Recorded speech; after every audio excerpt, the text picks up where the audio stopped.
தொல்லை இருபிறவி சூழும் தலை நீக்கி அல்லல் அறுத்து ஆனந்தமாக்கியதே நெல்லை மறுவா நெறியளிக்கும் வாதவூர் என்கோன் திருவாசகம் எனும்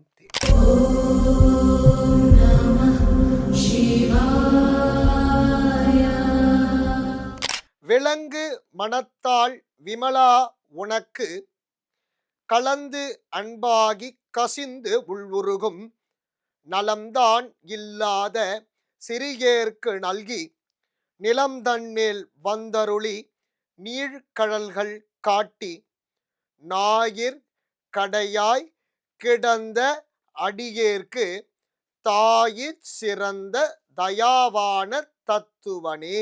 விலங்கு மனத்தால் விமலா உனக்கு. இந்த விமலன் அப்படின்னா தூய்மையானவன் அப்படின்னு பொருள். நம் மனம் தூய்மையாகும் பொழுது அந்த தூய்மையான இறைவன் வருகிறான்.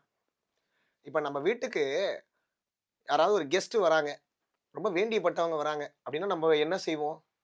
வீட்டை ஃபுல்லா தொடச்சி நல்லா லைசால்லாம் போட்டு நல்லா சுத்தமா வீட்டை கிளீன் பண்ணி எந்தெந்த இடத்துல தும்பு தூசி இருக்குமோ அதெல்லாம் நல்லா பெருக்கி வாரி மாபெல்லாம் போட்டு நல்ல வாசனாதி திரவியங்கள்லாம் தெளிச்சு அவங்க வரும்போது நல்லா கம கம கம கமன்னு நம்ம ரெடி பண்ணுவோம் இல்லைங்களா? அப்போ ஒரு கெஸ்ட் வரும்போதே, வீட்டுக்கு வந்து போறவர்கள் அவர்கள் வரும்போதே வீட்டை நம்ம எவ்வளவு அழகா தயார் செய்யறோம், எவ்வளவு தூய்மை செய்யறோம். அப்போ நிரந்தரமாக எல்லாம் வல்ல ஈசன் நம் மனதிற்குள் வர வேண்டும் என்று சொன்னால் மனதில் இருக்கக்கூடிய அழுக்கு, தீய எண்ணங்கள், தீய சிந்தனைகள் எல்லாத்தையும் நீக்கி எல்லாத்தையும் தொடச்சு எடுத்து சுத்தப்படுத்தி அப்படி இருந்தாதான் அந்த தூய்மையான இறைவன் நமக்குள்ள வருவார், இதயத்துக்குள்ள வராரு. அவர் வந்துட்டு போறது இல்ல, வந்துட்டு அங்கேயே தங்க போறாரு. அப்ப நம்ம எவ்வளவு சுத்தமாக இதயத்தை வைத்துக் கொள்ள வேண்டும், அந்த மனதினை நம்ம எப்படி தூய்மையாக வைத்துக் கொள்ள வேண்டும் அப்படின்றத நம்ம தான் பார்த்துக்கணும். அதுதான் சொல்றாரு, விலங்கு மனத்தால் விமலா உனக்கு கலந்த அன்பாகி கசிந்து உள்ளுருகும். அதாவது அன்புலால ஈசனோடு கலந்துடணும். அப்படி கலந்து இருக்கும் பொழுதுதான் கசிந்து கண்ணீர் வரும். காதலாகி கசிந்து கண்ணீர் மல்கி ஓதுவார் தமை நன்னெறிக்கு உய்ப்பது வேதம் நான்கிலும் மெய் பொருள் ஆவது எங்கள் நாதன் நாமம் நமச்சிவாயவே. சிவபெருமானை நினைக்கும் பொழுதே யார் அவருடைய மெய்யடியாளர்களாக இருக்கிறார்களோ அவர்களுக்கு கண்ணில இருந்து நீர் வரும். நீங்களே பாருங்க, ஈசனுடைய பெருமைகள் நமக்கு அளவில்லாத அருள் செய்து இருக்கும் பொழுது நம்ம ஒரு விஷயத்தை வேண்டி இருப்போம் ரொம்ப நாளா, அது கிடைச்ச உடனே பாருங்களேன் சிவபெருமானை போய் பார்க்கும்போது நம்ம கண்ணுல இருந்து தண்ணி வரும். ஏன் சார் வருது அப்படின்னா நம்ம மெய் உருகி ஈசனோடு சேர்ந்து லயிச்சு, ஈசனே நான் இதற்கு சரியானவனா, உன்னுடைய கருணையால் தான் எனக்கு இது கிடைச்சது, நான் எதுக்குமே லாக்கி இல்லாதவன், எனக்கு இதெல்லாம் வாங்க தகுதியே கிடையாது. திருவாசகத்திலே சொல்ல போறாரு, நம்ம சிவபுராணத்திலே வரப்போகுது அந்த வரிகள்லாம். அப்ப பாருங்க, ஈசனுடைய அருளை நினைத்து நினைத்து உள்ளம் உருகி கண்களில் இருந்து நீர் வரணும். அப்ப பாருங்க, கலந்து அன்பு ஆகி கசிந்து உள் உருகும் நலம்தான் இல்லாத சிறியேற்கு நல்கி. இந்த நான் சரியானவன் கிடையாது, திருப்பி தன்னை சொல்லிக்கிறாரு. அதாவது இது மாணிக்க வாசகர் அப்படி சொல்லலாமா? மாணிக்க வாசகர் சொல்லல, நமக்காக அப்படி சொல்றாரு. நலம்தான் இல்லாத சரியில்லாத எனக்கு நீதான் அருள் செய்ய வரணும், வேற யார் வருவா? அப்ப அவரே அப்படி தன்னை சொல்லிக்கிறாருன்னா நம்ம எல்லாம் எங்க இருக்கிறோம்னு பாத்துக்கோங்க. மாணிக்க வாசகரே தன்னை அப்படி சொல்லிக்கிறாருன்னா நலம்தான் இல்லாத சிறியேற்கு நல்கி, தன்னை ரொம்ப சிறியவன். எதுலலாம் நம்ம சிறியவன்? குணத்தினால சிறியவன், ஞானத்தினால சிறியவன், அறியாமை நிறைய இருக்கு இல்லையா, அதனால சிறியவன். அப்ப பாருங்க, சிறியேனுக்கு நல்கி நிலம் தன்மேல் வந்தருளி நீழ்கடல்கள் காட்டி சொல்றார். குழந்தை தெரியாம மலை ஜலத்துல போய் அதுல விளையாடிட்டு இருக்குன்னா என்ன பண்ணுவா அம்மா? என்ன பண்ணுவா? உடனே குழந்தை கிட்ட வந்து குழந்தைய அந்த மலை ஜலத்துல இருந்து எடுத்து நல்ல தூய்மைப்படுத்தி சுத்தப்படுத்தி ட்ரெஸ் எல்லாம் மாத்தி விட்டு பவுடர் எல்லாம் போட்டு பண்ணுவா இல்லையா? அது போல சிவபெருமான் என்ன பண்றாராம், இந்த தீய எண்ணங்கள்லயும் இந்த மாய கட்டுகள்லயும் அப்படியே விழுந்த நம்ம நிலந்தன்மேல் வந்தருளி நமக்காக, நம்மை உய்வு செய்வதற்காக, நம்மை உயர்த்துவதற்காக, நம்மை பக்குவப்படுத்துவதற்காக நிலந்தன்மேல் வந்தருளி நீழ்கடல்கள் காட்டி. சிவபெருமானுடைய திருவடி,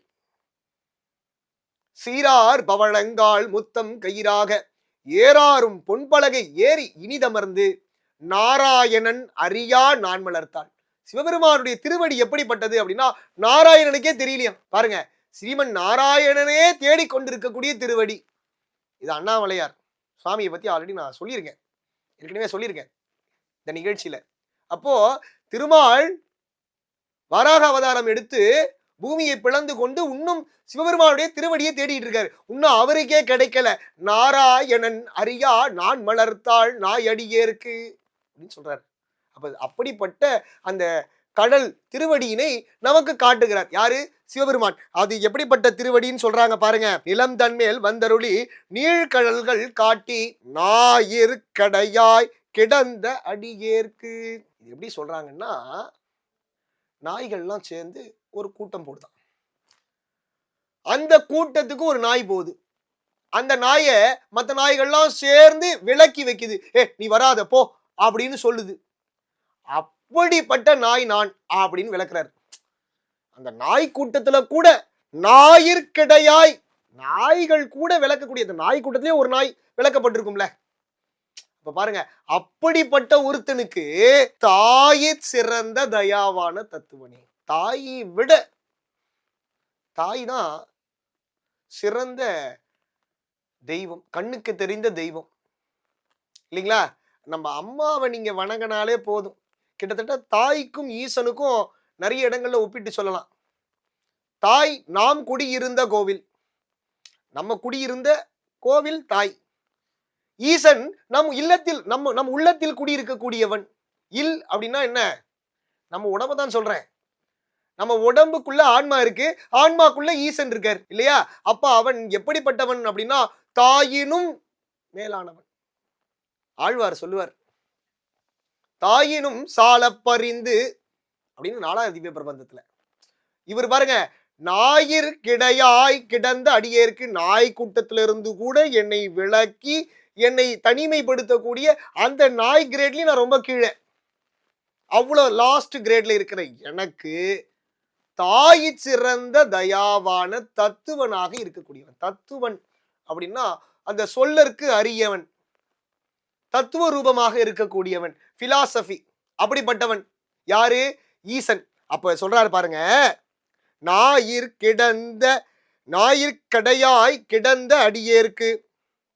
இவர் என்ன பண்றாரு?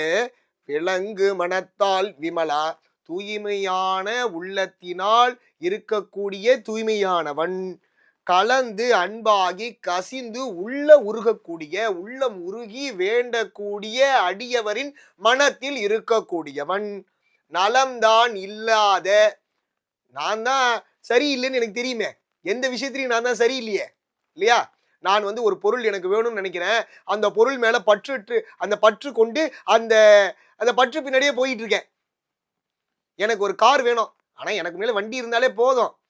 அதாவது there is a difference between, எங்க குருநாதர் சொல்லுவாரு, நீட் அப்படின்னா என்ன தெரியுங்களா? தேவை. ஆனா நம்ம என்ன பண்றோம்? அந்த நீடை தாண்டி ஒரு லக்ஸரின்னு ஒன்று இருக்கு பாருங்க, அதை நோக்கி நம்ம எப்பயும் மூவ் பண்ணிட்டே இருப்போம். ஒரு பொருள் கிடைச்சுன்னா அதோட நம்ம நின்றுட மாட்டோம். அதுக்கப்புறம் அது பெஸ்ட், அதுக்கு அடுத்தது, அதுக்கு அடுத்தது, இப்படி போயிட்டே இருக்கும் மனசு. அதுக்கு ஒரு முடிவே கிடையாது. இந்த வாழ்க்கையில பெஸ்ட்னு ஒரு பொருள் கிடையவே கிடையாதுங்க, எப்பவுமே கிடையவே கிடையாது. அதை ஒன்னை விட ஒன்று பெஸ்டா இருந்துகிட்டே தான் இருக்கும். நீங்க அது பின்னாடி போயிட்டே இருந்தீங்கன்னா இந்த மாயா உலகத்துல ஈஸியா பிணைக்கப்படுவீர்கள். அந்த அன்புல அப்படி பிணைக்கப்பட்டுருவீங்க, அந்த மாயையில பிணைக்கப்பட்டுருவீங்க. எது அன்பு அப்படின்னா ஈசனை நோக்கி போவதுதான் அன்பு இல்லையா? அப்படிப்பட்ட எண்ணமே இல்லாத, நலமே இல்லாத என்னை எப்படி இருக்காரு பாருங்க, நலம்தான் இல்லாத இந்த சிறிய குணம் உள்ள என்னை நிலம் தன்மேல் வந்தருளி, நிலம் தன்மேல வந்து அவருடைய காலையும் காமிச்சு திருவடி தீட்சையும் கொடுத்து அவன் திருவடியை காமிச்சு இந்த மாயை கட்டுல இருந்து நம்மளை விலக்கி ஈசனின் அருளை நோக்கி அவன் வழிபாட்டை நோக்கி நம்மை ஈட்டு செல்கிறார் ஈசன். அப்ப நான் எப்படிப்பட்டவன்? ஞாயிற்கிடையாய் கிடந்த அடியேன். நாய் கூட்டத்திலிருந்து நான் சொன்ன மாதிரி நான் விளக்கப்பட்ட அடியேன். ஞாயிற்கிடையாய் கிடந்த அடியேற்கு நான், நீ தாயை சிறந்த தயாவான தத்துவன், நீ தாயை காட்டிலும் சிறந்தவனாக இருக்கிறாய். நான் நாயை விடவும் கேவலமாக இருக்கிறேன் என்று தன்னுடைய சிறுமையையும் இறைவனின் பெருமையையும் இப்பொழுது சிவபுராணத்திலே பதிவு செய்திருக்கிறார். மேலும் மலரும்.